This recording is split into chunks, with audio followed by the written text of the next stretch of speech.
Hello dear friends, welcome to study the names. My name is Sudhakar Shingare आणि आजपर्यंत हे trigonometric फंक्शनवरचं 5वं लेक्चर आहे. ओके, आजपर्यंतच्या लेक्चरमध्ये आपण प्रिन्सिपल सोल्युशन आणि जनरल सोल्युशन ही जी बेसिक कन्सेप्ट आहे ती कन्सेप्ट पाहिलेली आहे. ओके, आजच्या लेक्चरमध्ये आपण पुढचा पॉईंट म्हणजे solution of a triangle he concept पाहणार आहोत. Okay, solution of a triangle हे नाव ऐकल्यानंतर थोडंसं विचित्र वाटतं की ट्रायंगलचं सोल्युशन म्हणजे ॲक्च्युली काय फाइंड आउट करायचं. आजपर्यंत आपण क्वाड्रॅटिक इक्वेशनचं सोल्युशन, लिनियर इक्वेशनचं सोल्युशन या कन्सेप्ट पाहिलेले आहेत.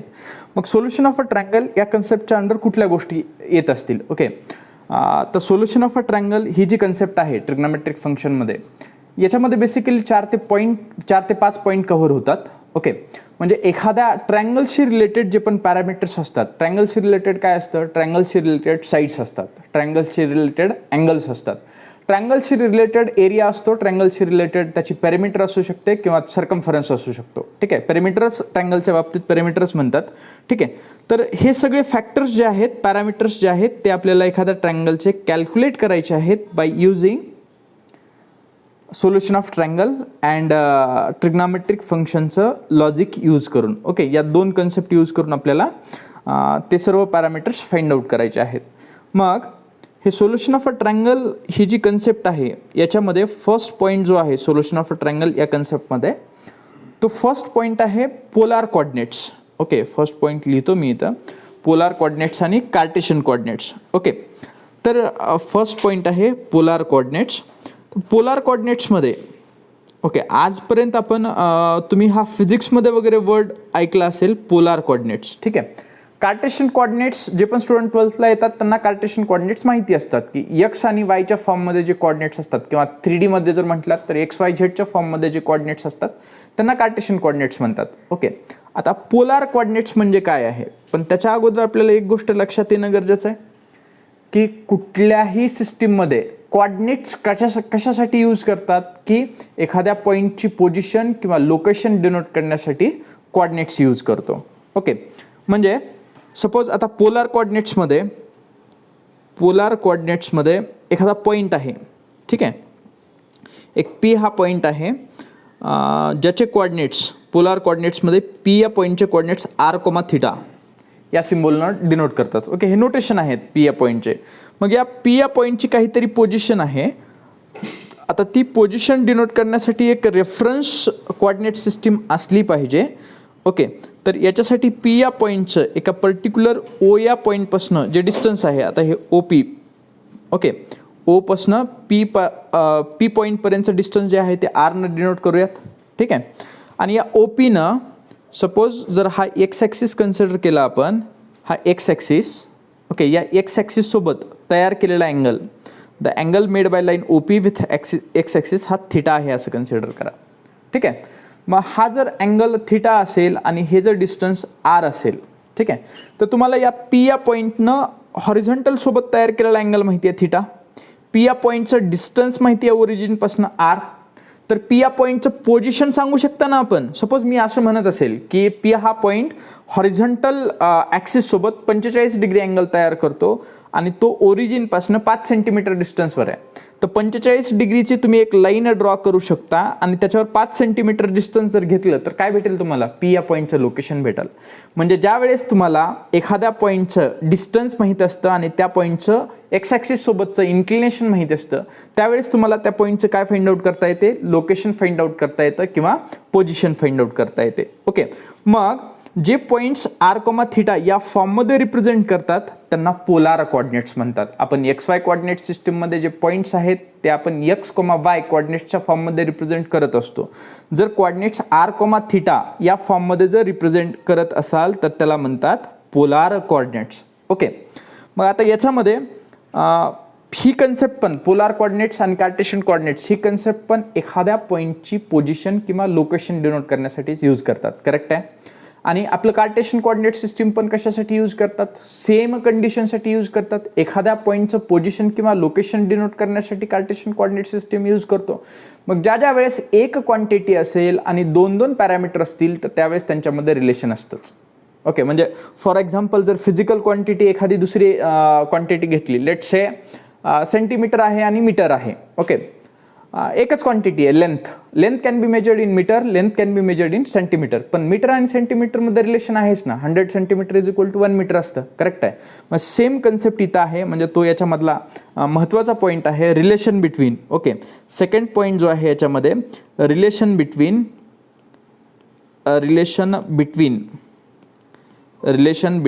पोलार कोऑर्डिनेट्स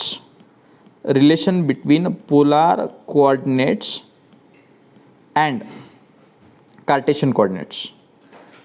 कार्टेशियन कोऑर्डिनेट आणि पोलार कोऑर्डिनेटमधलं रिलेशन पाहिजे, relation between polar coordinates and Cartesian coordinates. Okay, आता बघा हीच डायग्राम परत ड्रॉ करावी लागेल. म्हणजे कार्टेशियन कोऑर्डिनेट सिस्टीममध्ये एक्स ॲक्सिस वाय ॲक्सिस असतो, ठीक आहे. कार्टेशियन कोऑर्डिनेट सिस्टीममध्ये एक्स ॲक्सिस आणि वाय ॲक्सिस जर आपण, okay just a minute,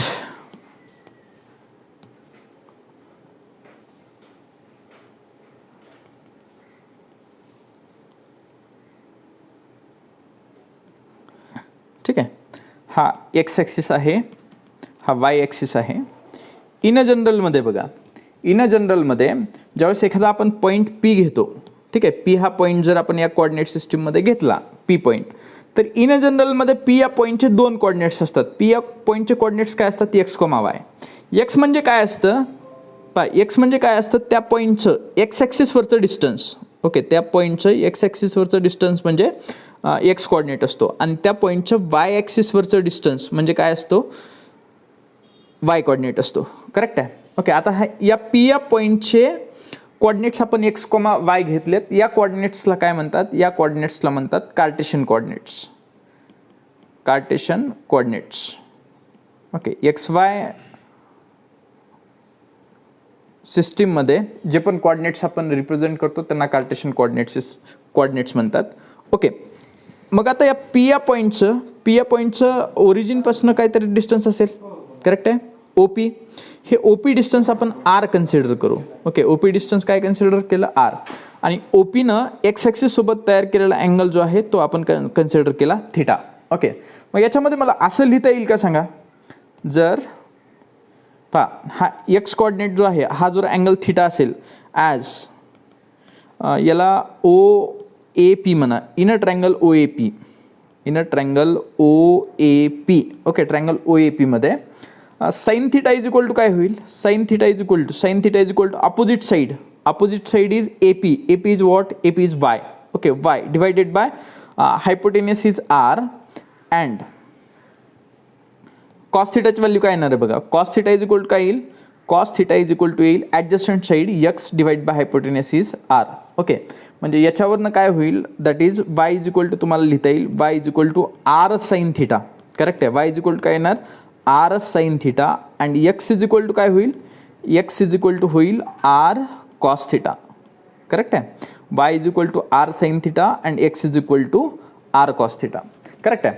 okay, तर आता हे झालं रिलेशन, म्हणजे कार्टेशियन कोऑर्डिनेट्स जर x comma y Cartesian coordinates असतील तर त्याच्यावरनं जर पोलार कोऑर्डिनेट्स फाइंड आउट करायचे तुम्हाला, हे रिलेशन झालं y is equal to r sine theta and x is equal to r cos theta is the relation between polar coordinates and Cartesian coordinates. Okay, मग आता याच्यामध्ये याच्यामध्ये डायग्राममध्ये तुम्ही पाहू शकता की हा ओ ए पी जो ट्रँगल आहे तो राईट अँगल ट्रँगल आहे, बरोबर. O A P right angle triangle आहे, म्हणजे याच्यामध्ये inner triangle O A P, okay, triangle O A पीमध्ये तर पायथागोरस आपण यूज केला तर by Pythagoras theorem X square plus Y square is equal to काय यायला पाहिजे, आर स्क्वेअर यायला पाहिजे. X square plus Y square is equal to R square. Okay, and tan theta is equal to काय येईल, tan theta is equal to Y divided by X. बघा, वायची value किती आहे, आर साइन थिटा, अँड एक्सची value आहे R cos theta, correct आहे. R will get cancel, so tan theta is equal to येईल Y divided by X. Okay, हा part नाही लिहिला तरी चालेल. ओके, म्हणजे याच्यावरनं जर थिटा काढायचं असेल, that is theta is equal to, याच्यावरनं थिटा काय येणार आहे, that is theta is equal to tan inverse of Y divided by X ही व्हॅल्यू येईल.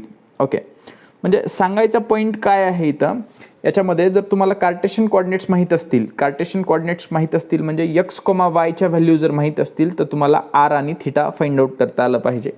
जर एक्स वाय ज्यावेळेस माहीत असतं त्यावेळेस x² + y² = r² हा फॉर्म्युला यूज करायचा आणि थीटासाठी tan inverse of y divided by x हा फॉर्म्युला यूज करायचा. ओके, म्हणजे कार्टेशियनवरनं पोलार कोऑर्डिनेट्स फाइंड आउट करण्यासाठी r आणि थीटाची व्हॅल्यू फाइंड आउट करण्यासाठी. आणि ज्यावेळेस तुम्हाला r आणि थीटाची व्हॅल्यू माहीत असते आणि त्याच्यावरनं x आणि yच्या व्हॅल्यू फाइंड आउट करायच्यात त्यावेळेस x = r cos θ and y = r sin θ हे फॉर्म्युले यूज करावे लागतात. ओके, तर आता याच्यामध्ये बघा, याच्यामध्ये आपण एक एक्झाम्पल घेऊयात. ठीक आहे, याच्यामध्ये एक एक्झाम्पल घेतलं. For example point x, y याचे कोऑर्डिनेट्स आहेत. लेट्स से पॉईंट x, आहे 1, 1. Okay, then find r, θ. Then find r, θ. r आणि थीटाची व्हॅल्यू फाइंड आउट करायची. Find r, θ. Polar coordinates find out करायचे ना, दॅट इज ओके. याच्यामध्ये काय येईल मग, x ची व्हॅल्यू किती आहे, x आहे 1 अँड y ची व्हॅल्यू किती आहे, y पण आहे 1. ओके, ॲज r काय असतं, r असतं √(x² + y²) म्हणजे दॅट इज r किती होणार, रूटमध्ये 1² + 1². So it will become r √2. Correct आहे, r ची व्हॅल्यू येणार √2. ऑल्सो tan θ असतं y divide by x. y divided by x म्हणजे 1 डिवाइडेड बाय 1. राईट साईडला tan θ रिझल्ट जो आहे tan θ काय येणार आहे, 1च येणार आहे. म्हणजे θ is tan inverse of y by x. θ is tan inverse of y by x is θ tan inverse of 1 that is θ pi divided by 4 और 45 डिग्री. करेक्ट आहे. म्हणजे सांगायचं काय होतं बघा, या कन्सेप्टमध्ये जर तुम्हाला पोलार कोऑर्डिनेट्स दिलेले असतील तर कार्टेशियन कोऑर्डिनेट्स फाइंड आउट करता आले पाहिजेत आणि जर तुम्हाला कार्टेशियन कोऑर्डिनेट्स दिलेले असतील तर त्याच्यावरनं पोलार कोऑर्डिनेट्स फाइंड आउट करता आले पाहिजेत. That is the main purpose to study the relation between polar coordinates and Cartesian coordinates. Okay, मग आता याच्यानंतर पुढची कन्सेप्ट जी आहे, हे रिलेशन बिटवीन पोलार कोऑर्डिनेट्स आणि कार्टेशियन कोऑर्डिनेट्स झाल्यानंतर नेक्स्ट पॉईंट जो आहे तो नेक्स्ट पॉईंट पाहूयात. नेक्स्ट पॉईंट काय आहे, ओके, सॉल्विंग ट्रायंगल ही नेक्स्ट कन्सेप्ट आहे. ठीक आहे, सॉल्विंग ट्रायंगल याच्या अंडर ज्या कन्सेप्ट येतात सॉल्विंग ट्रायंगलच्या, याच्यामध्ये साइन रूल येतो, कोसाइन रूल येतो, प्रोजेक्शन रूल येतो. ओके, तर हे 3-4 कन्सेप्ट आहेत सॉल्विंग ट्रायंगल या कन्सेप्टच्या अंडर. तर याच्यामध्ये फर्स्ट कन्सेप्ट जी आहे त्याच्यामध्ये फर्स्ट कन्सेप्ट आहे द साइन रूल. ठीक आहे, आता याचं स्टेटमेंट आपण इथं पण पाहू शकता. Statement in a triangle ABC A divided by sin A is equal to B divided by sin B is equal to C divided by sin C is equal to 2R, where R is the circumradius of a triangle ABC. Okay, असं याचं statement आहे. ठीक आहे, त्याचा meaning सांगतो. आणि generally sine rule, cosine rule, projection rule याच्यामध्ये cosine रूलचा प्रूफ विचारतात. ओके, तर आपण कोसाइन रूलचा प्रूफ घेऊयात. साइन रूलचं मी स्टेटमेंट आणि तो रिझल्ट लक्षात कशा पद्धतीनं ठेवायचा ते सांगतो. ठीक आहे, साइन रूलचं स्टेटमेंट जे आहे, पुढची कन्सेप्ट आहे, कन्सेप्ट किती आहे, 3.4. ओके, 3.2 मधलं 4th point, solving a triangle. Solving a ट्रायंगलमध्ये फर्स्ट कन्सेप्ट आहे. Okay, next point, solving a triangle. Solving a triangle याच्यामध्ये फर्स्ट पॉईंट जो आहे सॉल्विंग अ ट्रायंगल त्याच्यामध्ये फर्स्ट पॉईंट आहे sine rule. Okay, sine rule. आता statement लिहित बसत नाही मी, कारण हे स्टेटमेंट कधी विचारणार नाहीत, पण म्हणजे पूर्ण स्टेटमेंट आपण फक्त रिझल्ट लिहूयात आणि तो रिझल्ट लक्षात ठेवूयात. ठीक आहे, क्वेश्चनमध्ये तो कशा पद्धतीने अप्लाय करायचं ते पण आपण एक एक्झाम्पलनं पाहूयात की साइन रूल क्वेश्चनमध्ये कशा पद्धतीने अप्लाय होतो. ओके, स्टेटमेंट असं आहे त्याचं, in a triangle ABC. In a triangle ABC. Okay, आता सपोज ट्रायंगल जर असेल ABC,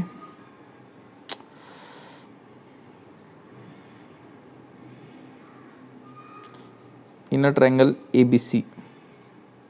पहा, ABC या ट्रायंगलमध्ये कंडिशन काय आहेत पहा. अगोदर याच्यामध्ये नोटेशन समजणं गरजेचं आहे की कुठलं नोटेशन काय डिनोट करतं. ठीक आहे, याच्यामध्ये कॅपिटल A, कॅपिटल B आणि कॅपिटल C हे अँगल असतात. इन अ ट्रायंगल ABC हे capital A, capital B, capital C are angles. Okay, हे अँगल्स असतात. आणि त्या कॅपिटल ABCच्या अपोजिटच्या ज्या साईड आहेत, एच्या अपोजिट साईड स्मॉल ए न डिनोट करतात. ओके, लेंथ, बीचे अपोजिट साईड स्मॉल बी न डिनोट करतात आणि सीचे अपोजिट साईड स्मॉल सी न डिनोट करतात. Okay, capital A B C angles असतील आणि स्मॉल ए बी सी जर साईड्स असतील, त्या ट्रँगलच्या साईड्स असतील, तर साइन रूलचं स्टेटमेंट काय आहे?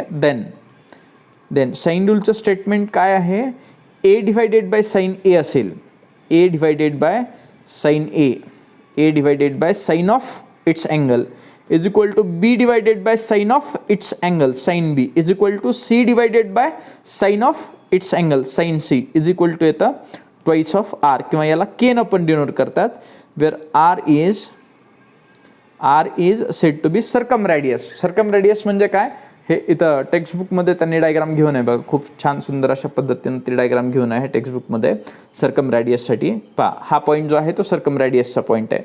म्हणजे एक ट्रँगल आहे आणि त्या ट्रँगलच्या तिन्ही पॉईंट्समधून पास होणारं सर्कल तुम्हाला ड्रॉ करायचं आहे आणि ही जी व्हॅल्यू असणार आहे ओ ए, ओके, ती रेडियस असणार आहे. ओके, त्याच्या डबल जी व्हॅल्यू असेल त्याला 2r न डिनोट केलं आहे, त्याला सर्कम रेडियस म्हटलं. पण त्याचं काही घेणं देणं नाही कॅल्क्युलेशनशी, आपल्याला त्याच्यावर क्वेश्चन पण नाही आहेत. ओके, आपल्याला फक्त ते 2r हा कॉन्स्टंट आहे हे लक्षात ठेवायचं आहे. ठीक आहे, मग हे साइन रूलचं स्टेटमेंट आहे. ए डिवायडेड बाय साइन ए, हा ए आणि त्याचा opposite angle sine A. Okay, b divided by त्याचा opposite angle sine of B, आणि सी डिवायडेड बाय हे side c divided by sine C.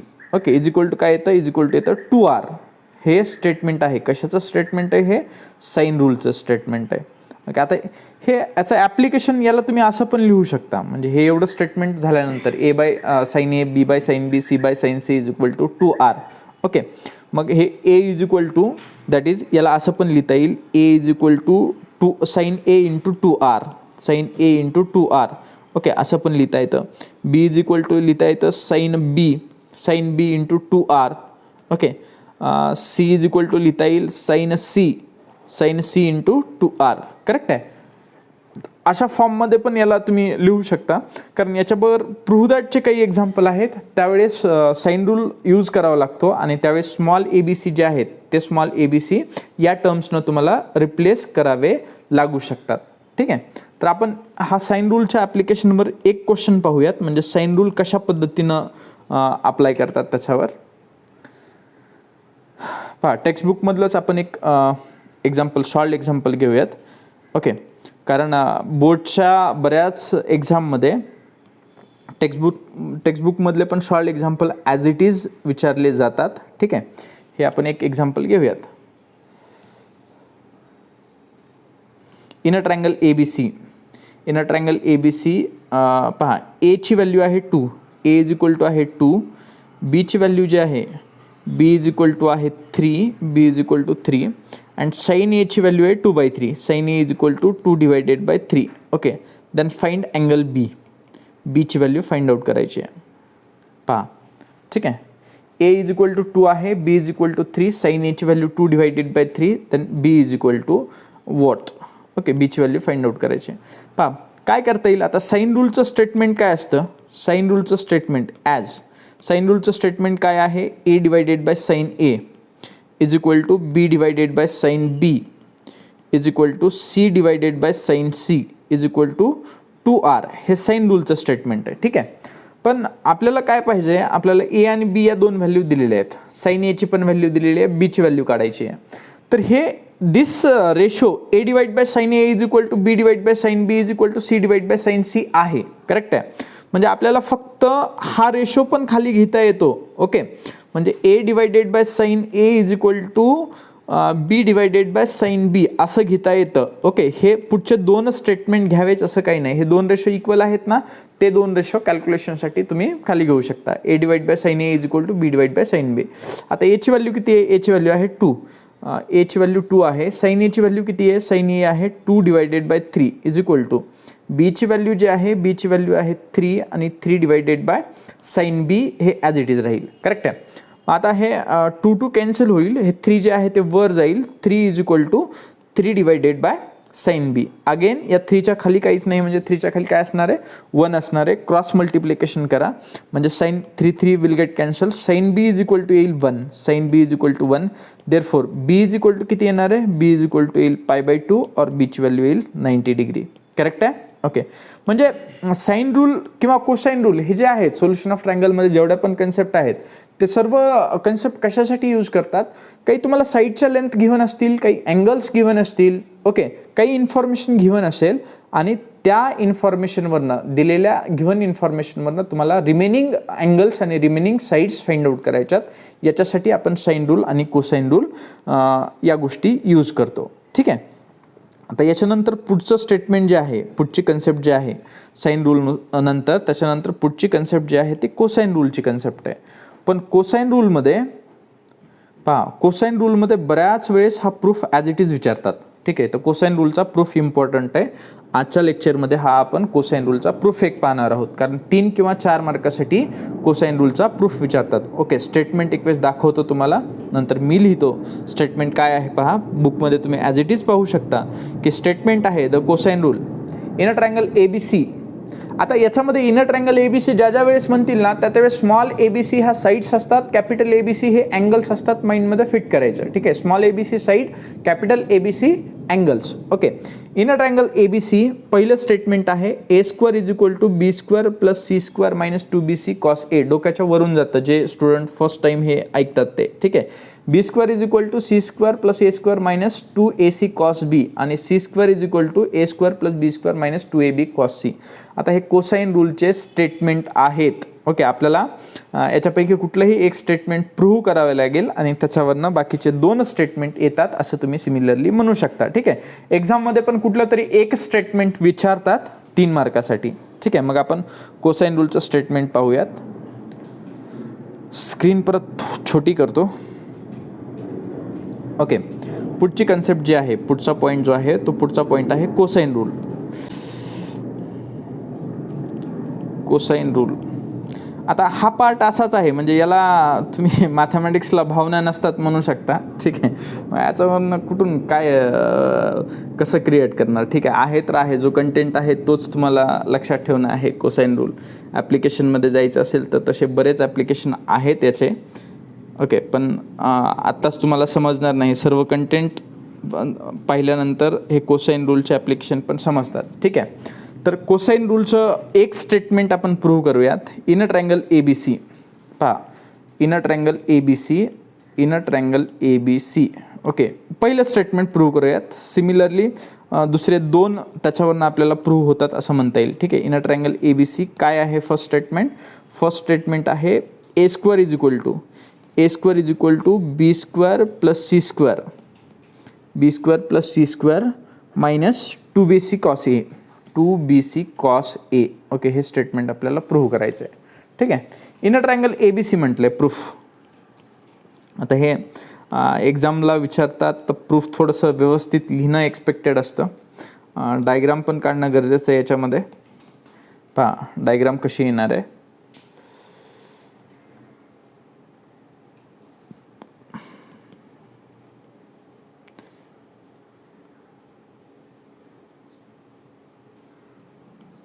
एक ट्रायंगल कन्सिडर करूयात.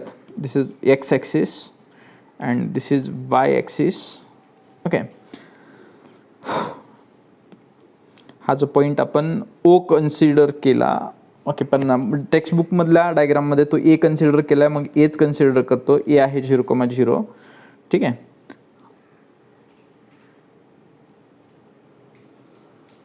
आणि हा पॉईंट जो आहे हा A आहे. जनरली आपण ओरिजिनचा पॉईंट O कन्सिडर करतो, पण टेक्स्टबुकमध्ये A कन्सिडर केला म्हणून मी पण A कन्सिडर करतो, सिम्बॉल्स चेंज करत नाही. हा पॉईंट आहे C आणि हा पॉईंट आहे B. ओके, आता इथं हे कॅपिटल A ना, कॅपिटल Aची opposite side small a, capital B आहे ना त्याच्या अपोजिट साईड स्मॉल b, हे कॅपिटल C आहे ना त्याच्या opposite side small c. Okay, आता याच्यामध्ये बऱ्याच स्टुडंटला इथे एक प्रॉब्लेम असतो. ठीक आहे, याच्यामध्ये सीचे कोऑर्डिनेट्स जे गिव्हन आहेत, पहा सी या पॉईंटचे कोऑर्डिनेट्स जे आहेत ना टेक्स्टबुकमध्ये, सी या पॉईंटचे कोऑर्डिनेट्स आहेत B cos A comma b sine ए, हे कोऑर्डिनेट्स आहेत कशाचे?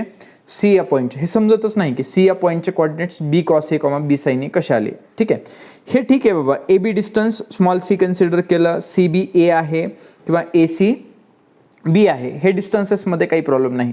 पण सी पॉईंटचे ज्यावेळेस बुकमध्ये कोऑर्डिनेट्स दिलेले असतात ना, B cos A comma B sine A, ते कळत नाही कसं आलं तर ते रिझन सांगतो. कसं आहे, जर तुम्ही हा अँगल जो आहे, हा इथला अँगल जो आहे तो कॅपिटल ए असणार आहे, करेक्ट आहे. कारण याच्यामध्ये इनर ट्रँगल ए बी सीमध्ये कॅपिटल सिम्बॉल्स जे आहेत, कॅपिटल अल्फाबेट्स, ओके, तर ते अँगल्स डिनोट करतात. मग या सी या पॉईंटपासनं जर मी एक्स ॲक्सिसवर परपेंडिक्युलर ड्रॉ केला, ठीक आहे, तर सी या पॉईंटचा हा एक्स कॉर्डिनेट असणार आहे, बरोबर. हा इथपर्यंतचा डिस्टन्स म्हणजे एक्स कॉर्डिनेट आणि हा वाय कॉर्डिनेट असणार आहे. तर मी ही इन्फॉर्मेशन रफ करणार आहे, ओके, किंवा लिहितो इथं inner triangle A C B, inner triangle A C B, draw a perpendicular from point C on A B, ठीक आहे, on A B, okay. That is pi याच्यामध्ये काय येणार आहे, sine A is equal to sine एची opposite side, pi ही जी असणार आहे ती साईन एची अपोजिट साईड आहे, म्हणजे तो काय आहे, तो वाय कॉर्डिनेट आहे, ओके. कुणाचा वाय कॉर्डिनेट आहे, सी या पॉईंटचा वाय कॉर्डिनेट आहे, बरोबर ना. वाय ॲक्सिसवरचा डिस्टन्स आहे ना, तो समोरचा पॉईंट जो आहे तो, okay. Sine A is equal to हा वाय कॉर्डिनेट डिवायडेड बाय काय असणार आहे त्याचा हायपोटेनसची व्हॅल्यू किती आहे, बी, म्हणजे याच्यावरनं काय येणार, याच्यावरनं भेटेल तुम्हाला Y is equal to B into sine A, okay. त्या पॉईंटसाठी for point C Y is equal to B sine A भेटेल, ओके. आल्सो त्याच्यामध्ये जर तुम्ही कॉस थिटाची डेफिनेशन यूज केला, cos A is equal to, okay, cos A is equal to, पहा हे या राईट अँगल ट्रँगलमध्ये cos A is equal to हा एक्स ॲक्सिसवरचं जे डिस्टन्स आहे तो एक्स कॉर्डिनेट असणार, ओके. मग कॉस ए इज इक्वल काय येणार, X divided by cos A is equal काय येणार, एक्स डिवायडेड बाय बी, म्हणजे that is X is equal to, याच्यावरनं काय भेटेल तुम्हाला, X is equal to B into cos A, okay. आता हे दोन कोऑर्डिनेट्स होतील, कशाचे कोऑर्डिनेट्स होतील, पॉईंट सीचे. आपण या ट्रँगलमध्ये कन्सिडर करतोय ना ए सी, आणि हा जर पॉईंट म्हटलं पी, या ट्रँगलमध्ये कन्सिडर करतोय, तर ओके. तर सी पॉईंटचे कोऑर्डिनेट्स येतील B cos C comma B sine A, कारण एक्स कोऑर्डिनेट अगोदर लिहितात, वाय कोऑर्डिनेट नंतर लिहितात, ओके. मग याच्यानंतर ते कोऑर्डिनेट्स लिहून घ्या की एचे कोऑर्डिनेट्स जे आहेत, एचे कोऑर्डिनेट्स 0,0. आता बी जो पॉईंट आहे, बी एक्स ॲक्सिसवरच आहे, तर बीचे कोऑर्डिनेट्स जे आहेत, हे डिस्टन्स जे आहेत, हे डिस्टन्स किती आहे, स्मॉल सी कॉमा 0. बीचे कोऑर्डिनेट्स जे आहेत ते बीचे कोऑर्डिनेट्स येतील स्मॉल सी कॉमा 0, ओके. कारण हे एक्स ॲक्सिसवरचं जे डिस्टन्स आहे, हे डिस्टन्स आहे स्मॉल सी, करेक्ट आहे. मग बीचे कोऑर्डिनेट्स सी कॉमा 0 येतील, आणि सीचे कोऑर्डिनेट्स आपण कॅल्क्युलेट केले. सीचे कोऑर्डिनेट्स काय आहेत, सीचे कोऑर्डिनेट्स आहेत B cos A comma B sine A, हे सी या पॉईंटचे कोऑर्डिनेट्स आहेत, बरोबर आहे. मग आता ह्या साईड्स ज्या आहेत त्या A B C length denote करतात, ठीक आहे. स्मॉल ए असेल, स्मॉल बी असेल, स्मॉल सी असेल, हे स्मॉल सी, ओके, या लेंथ डिनोट करतात, ओके. ॲज इथं खाली म्हणता येईल ॲज डिस्टन्स किंवा लेंथ काय आहे, length A B, length of A B, A बीची लेंथ किती आहे बघा, ह्या ए बीची लेंथ किती आहे, सी, ओके. आपल्याला लेंथ ऑफ ए बी नाही लागणार, आपल्याला जो रिक्वायर्ड रिझल्ट प्रूव्ह करायचा आहे त्याच्यासाठी आपल्याला लेंथ ऑफ सी बी घ्यावी लागेल, ओके. हा जो ट्रँगल आहे, या ट्रँगलमध्ये आपल्याला लेंथ ऑफ सी बी किती आहे, रिक्वायर्ड रिझल्ट प्रूव्ह करण्यासाठी length of C B is equal to आहे, length of C B is equal to A आहे, स्मॉल ए, करेक्ट आहे. आता सी या पॉईंटचे कोऑर्डिनेट्स आहेत B cos A comma B sine A, आणि बी या पॉईंटचे कोऑर्डिनेट्स आहेत सी कॉमा 0. मग या दोन पॉईंटमध्ये डिस्टन्स फॉर्म्युला यूज करा, सी आणि बी या दोन पॉईंटमध्ये जर डिस्टन्स फॉर्म्युला यूज केला लेंथ फाइंड आउट करण्यासाठी, तर तो काय येईल बघा, अंडर रूट ऑफ काय होईल ते, B cos A minus C ब्रॅकेटचा स्क्वेअर, करेक्ट आहे, प्लस रूटमध्ये B sine A minus 0 bracket square is equal to, हां राईट साईडला काय येणार, इज इक्वल टू राईट साईडला ए आहे, okay.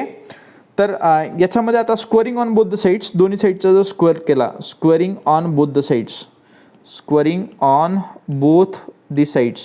Okay, squaring on both the sides, दोन्ही साईडचा जर स्क्वेअर केला तर काय होणार बघा, हे काय होईल, स्क्वेअर रूट निघून जाईल, B cos A minus C bracket square plus हे होणार B square sine square A is equal to right साईडला येणार ए स्क्वेअर, करेक्ट आहे.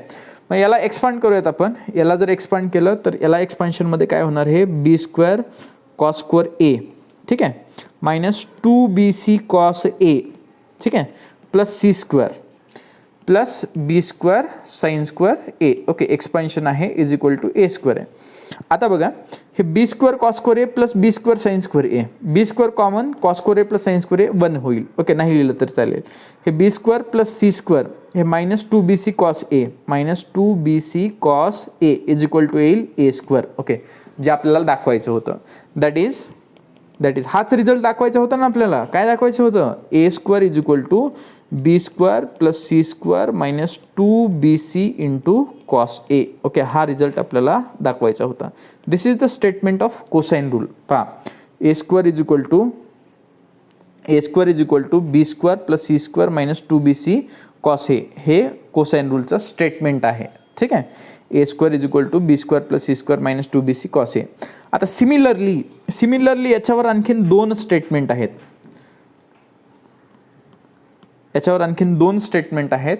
कुठले दोन स्टेटमेंट आहेत? जर बी स्क्वेअर असेल तर बी स्क्वेअरला लिहिता येतं. पहा, बी स्क्वेअरला काय लिहिता येतं, हे स्टेटमेंट कसं लक्षात ठेवायचं, लेफ्ट साईडला ए स्क्वेअर आहे ना, मग ए स्क्वेअर आहे तर राईट साईडला एचा कुठंच रेफरन्स नाही, बाकी सर्व लेन्स आहेत. आता इथं बी स्क्वेअर आहे तर राईट साईडला बी स्क्वेअर येणार नाही, राईट साईडला काय येईल मग ए स्क्वेअर प्लस सी स्क्वेअर आणि हे दोन परत मायनस 2ac आणि फक्त अँगल येणार इकडचा कॉस बी, 2ac कॉस बी. ओके, आणि जर इथं मी सी स्क्वेअर घेतलं तर सी स्क्वेअर राईट साईडला येणार नाही, राईट साईडला येणार a square plus B square minus 2ab into cos of काय येणार, कॉस ऑफ सी येणार. ओके, तर हे तीन स्टेटमेंट जे आहेत ते हे कोसाइन रूलचे स्टेटमेंट आहेत.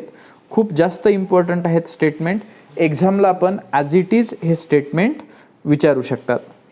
ओके, तर आजच्या लेक्चरमध्ये बघा, आपण आजच्या लेक्चरमध्ये कुठला पार्ट पाहिला आहे, आजच्या लेक्चरमध्ये आपण कोऑर्डिनेट्स पाहिले, पोलार कोऑर्डिनेट्स, कार्टेशियन कोऑर्डिनेट्स, त्यांच्यामधलं रिलेशन पाहिलं.